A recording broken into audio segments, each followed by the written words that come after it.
What's up guys, welcome back to the channel. If you're new here, my name is Nick and I fix Fords. Today I'm working on a 2008 Ford E250 with the 4.6 liter V8. The problems I'm having with it right now is that it's very hard starting, takes a long time to crank, and then when it does get going, it sputters and it reeks of fuel. My theory is that an injector is stuck open. Unfortunately, it doesn't throw any misfire codes, and when it is running, it runs fantastic. It has power and it doesn't miss, not even once. Now I am getting a code right now for catalyst system below efficiency, which I know about. I mean, it's got 235,000 miles on it, so I'm sure the cats aren't in great shape. I bought the van used and I have no idea what the condition is of the spark plugs. So what I went ahead and did was order a set of injectors remanufactured on eBay. I ordered a set of plugs and I'm gonna swap them all out, swap the injectors out, and I'm gonna show you guys how to do that today. I haven't seen a single video on an 08 with a 4.6, so hopefully this is the first. All right, so a few days later, I got my care package in the mail. I got a new air filter. There's the part number. I got a new set of ignition coils. I got all 8. I got them off Amazon. I got my remanufactured set of fuel injectors, and I got 8 Autolite Iridium XP spark plugs. The part number is XP104. Okay, because we're working on the electrical and fuel systems today, I'm going to be disconnecting the battery. It's an 8mm nut right there. You can do both of them, pull those terminals off, and then after you get that done, you can take this out of the way, lift up, pull out, pull it to the side. Okay, so because we're working on a modular engine here and it's a van, dirt collects around your coils, it collects around your injectors, it falls down into your spark plug wells. So I'm gonna take my air gun and I'm gonna blow out the cabin real good. Now we're gonna have dust come back in here, but don't worry about it, we'll just vacuum it out later. So I'm gonna blow around all the injectors, I'm gonna blow around the coils. You see the coils there, around the spark plug wells, everything. Just blow it out real good.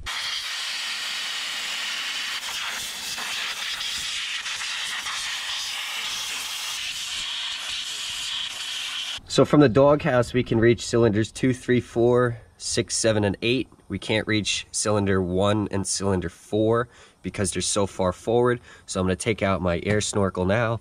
That's 1, 2, 3, 4, 8mm bolts. After you take out your 4 bolts, you want to undo this 8mm worm gear clamp like that, and you want to unplug your mass airflow sensor, and then we'll get this whole thing out of here. Okay, so with our air box out of the way, there's another 8mm clamp right there on the throttle body, and there's a simple spring style clamp right there that goes to the PCV valve. You just push up and pull out, undo the clamp, and we'll get the entire snorkel out of here. It'll give us so much more room. Okay, so with our snorkel and our intake hose out of there, you can see now we have access to first injector and then the coil. It's right behind it. And then cylinder number 4, you can see right there's our coil, and right behind it is our injector. Now I need to still blow those 2 wells out. And being that our throttle body is open, make sure you have something to plug it to prevent debris from getting inside of there, and I'm gonna blow the other 2 out. So before I start tackling this job, I like to get everything that's in my way out of my way. For example, the miscellaneous vacuum lines and whatnot. So in here we have our fuel pressure regulator. I'm going to pull this vacuum hose off, and then it comes over here to our throttle body, and it should pull right off like so. And then it comes up here to the EGR valve, and I'm gonna disconnect that vacuum line. So now we got these 3 out of the way. And then there's another vacuum line that goes up, and I do believe it feeds the heater control valve. So I'm gonna go up to the engine bay and unplug that. Good, like that. Then I'll take this, pull it through, push it down in there, grab it. Perfect, and now I can pull the whole thing out from the doghouse. So with that out of the way, going into the intake manifold, there's another green clamp style hose that goes to the other valve cover. I'd assume it's some sort of PCV type thing. I'm gonna pull that off and get that out of the way. So I was correct. This side goes into the intake manifold, and then there's a PCV valve on a valve cover. This uses another green style clamp. Just push the clamp, lift up, and get that out of our way. Now you can see, like, we have some real good clearance going on over here. And all I'm gonna do now is unplug the fuel pressure regulator, get that harness out of the way. All right, so what I'm gonna do now is I'm gonna work on getting all the coils out of the way. That way, whatever fell down into the spark plug wells, I can blow out without the holes being wide open and going down into the engine or intake manifold. I'm just gonna unplug all of the connectors. There's cylinder 4. I'm gonna do that on both sides. I'm not gonna keep the camera rolling because that's gonna bore you. And as a matter of fact, this is actually the hard side that you're watching me do right now. So just work your way up. So with all of the coils and injectors unplugged, I'm now gonna start working on taking out the coil packs. It's a 7mm socket, and I'm gonna leave the camera rolling for a little bit just so you can watch me struggle.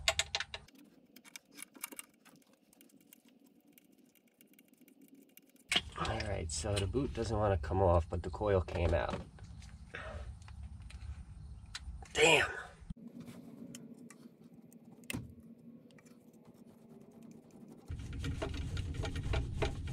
Whoa. This thing does not want to come out. Look, it's like glued to the spark plug or something. I don't even know. Okay, I got it out, and oh my god, that literally took up half my effort for all day. That sucked. And I still have 7 more. So if the boot gets stuck down in there, what I did was I sprayed WD-40 in there and just, you know, you got to move it up and down. Just try not to break it, because then it's going to a mechanic and your DIY just turned into a $500 trip to an angry mechanic. So I'm gonna keep working on the other coils now. All right guys, so about a half an hour later, I got all the coils out. I got all the bolts off to the side, and yeah, that kind of sucked. Only about half of them came out, no problem. The other half I had to use those pliers and whatnots, but we got them all out. Next step I'm gonna do now, one more time, is I'm gonna blow out all of the individual spark plug wells. That way whatever is down in the well does not fall down into the engine. And I'm gonna blow around each fuel injector. That way when I pop the fuel rail off, nothing goes down into there. I hope you guys saw that. I don't know what that was. All right guys, so I just finished out blowing all of the spark plug wells, and let me tell you something, it took me like 10 minutes, and I'm really glad I did, because a lot of stuff came out that you don't want going down into the engine.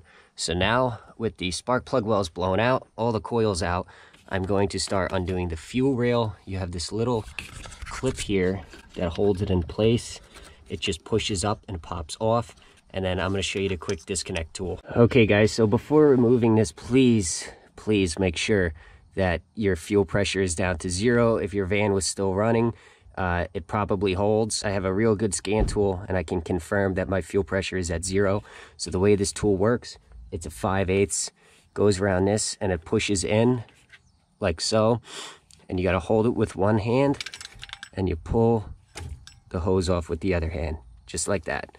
So now with that disconnected, we can get it out of the way. I'll put it over here. That way it's not springing up in my way. We can take our tool off, and now we can start unbolting the fuel rail. So as far as our fuel rail goes, there's 4 8mm bolts. There's one there, there's one up front, there is one right there, and then on the same side in the front, we'll undo those 4, and our fuel rail will be disconnected, and then that will give us the ability to lift up and get these injectors out of here.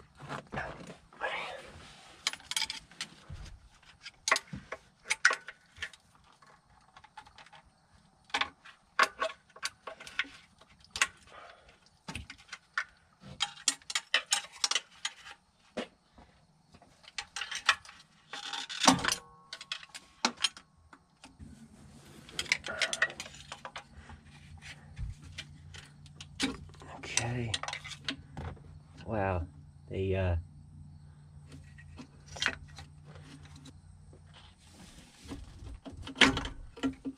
Alrighty, so our fuel rail is now free. We have this stupid hose in my way. Not sure how I'm gonna clear that yet. So here's our injectors. This is for bank 1. Here's bank 2. I'm going to get the new injectors now prepped. I'm gonna put them into the intake manifold before I pop the fuel rail over it. All right guys, so I've decided that with my injectors out, it gives me much better access to get the spark plugs out, because the fuel rail isn't in my way and the injectors aren't in my way. So I'm gonna start working on that now. What I use here is a 6-inch extension with a 5/8 swivel spark plug socket. Now, little tip, I don't use the one with the rubber in it, okay? I use a little magnet to fish the plug out, because one time I was working on a Triton motor and I put the plug in and I pulled the socket out and the rubber thing stayed. Okay, so that was kind of a problem. So I don't use the rubber thing. I just use a little magnet to fish the plugs out. So I'm gonna start working on getting all the plugs out. And naturally, you do the easy ones first.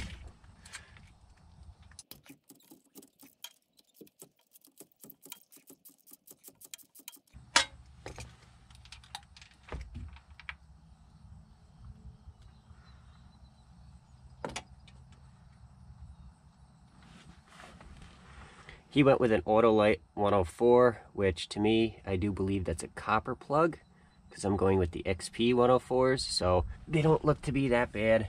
Honestly, I'm gonna check the gap. Start working on this next one.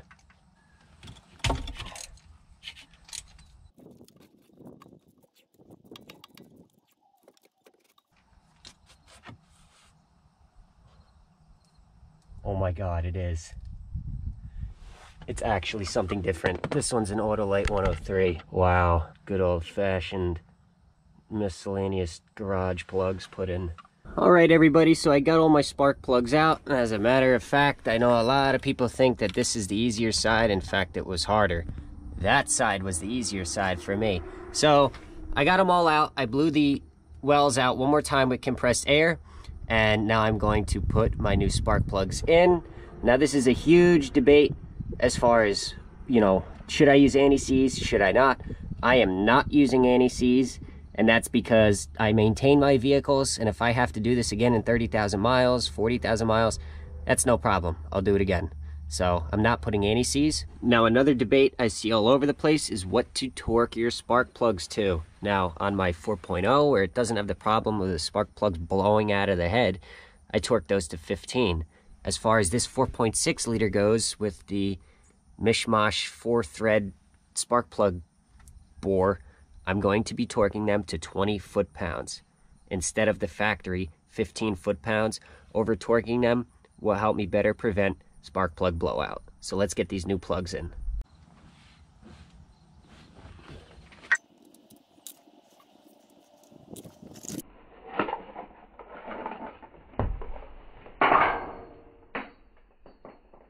That's a problem.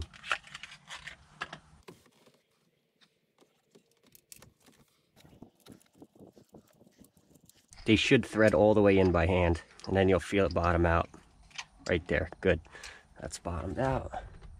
Okay, so with all of my spark plugs in hand tight, I can now go ahead and torque them down to the required 20 foot-pounds. And I really wish I had a shorter torque wrench, but I do not, so I will make it work. 20. Next. Dude, there's like a lot of play in this shit.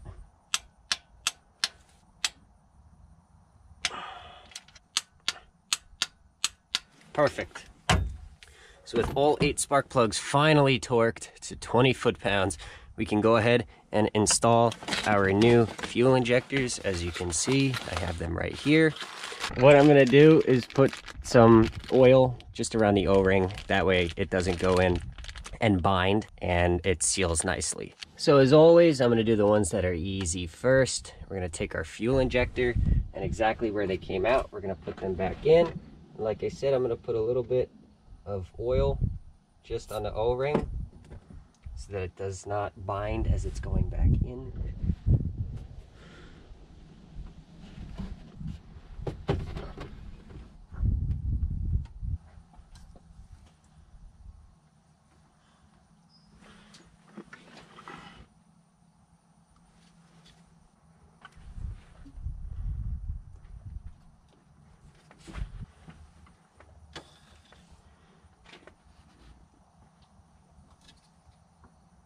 As you can see, we have all of our new fuel injectors in. Next thing I'm gonna do before I put the fuel rail on is I'm going to put in my new coil packs. So all I do with my coils, very simple process. I just line them all up and then I put a dab of the included dielectric grease on the end of it. I don't worry about putting it on the tip of the plug, just there, because this is the first thing that comes into contact with the plug when you push it into the well. So all I'm gonna do now is start working them down in there and bolting them down.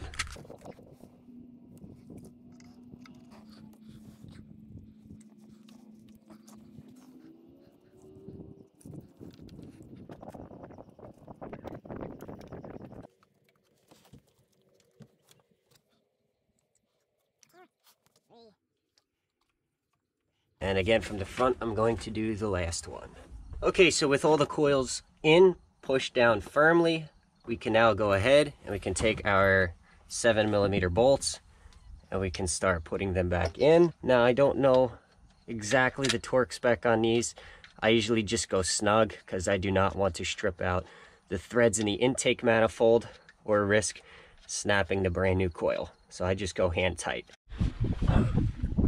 All right, guys, so with your coils bolted in, you can go ahead and put your fuel rail back on.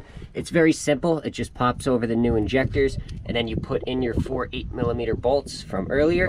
And then what we're gonna do now is we can start plugging in all of our coils. Sorry about the wind, it's very windy here for some reason.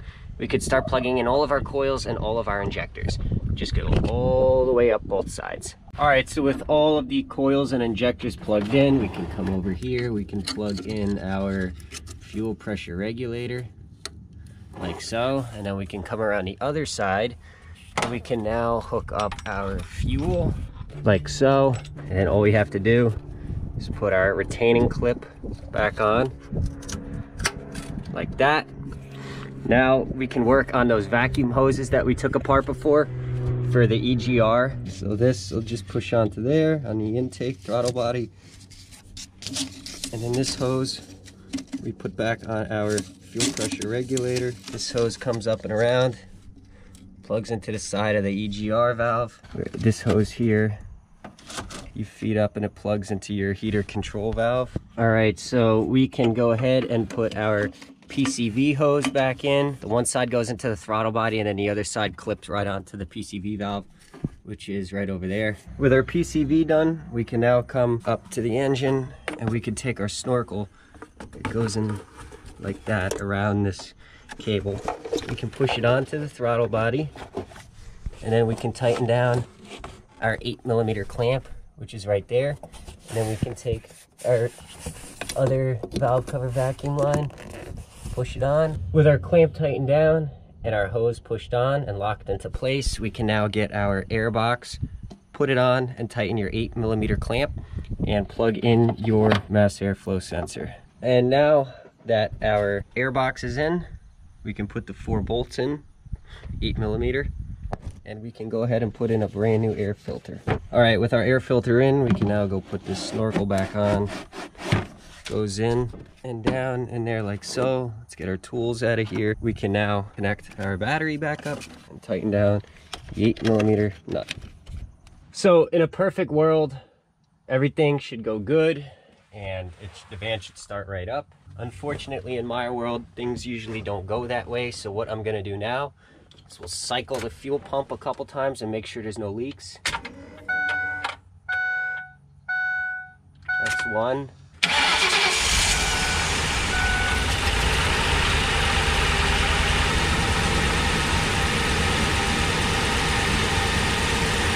Oh, there's a leak, there's a leak, there's a leak. Okay, see, guys, see what I said. All right, guys, so after that mishkarav of a leak, I got it all figured out. It was just a bad O-ring on one of the injectors. Van's running good. Don't forget to check for leaks. And then I just took my blowgun and blew the engine bay out one more time. And then I'm gonna vacuum now that I have the access. Hope you guys enjoyed this video. I haven't seen a video on an 08 Econoline on YouTube. Hopefully this is the first. Again, a lot of people comment like, oh my God, you missed steps and stuff like that. This wasn't really like a tutorial. This was more of a guidance, I should say, on how to get this job done. You know, I'm like kind of guiding you through what I did. So hope this helps somebody and stay tuned for more videos.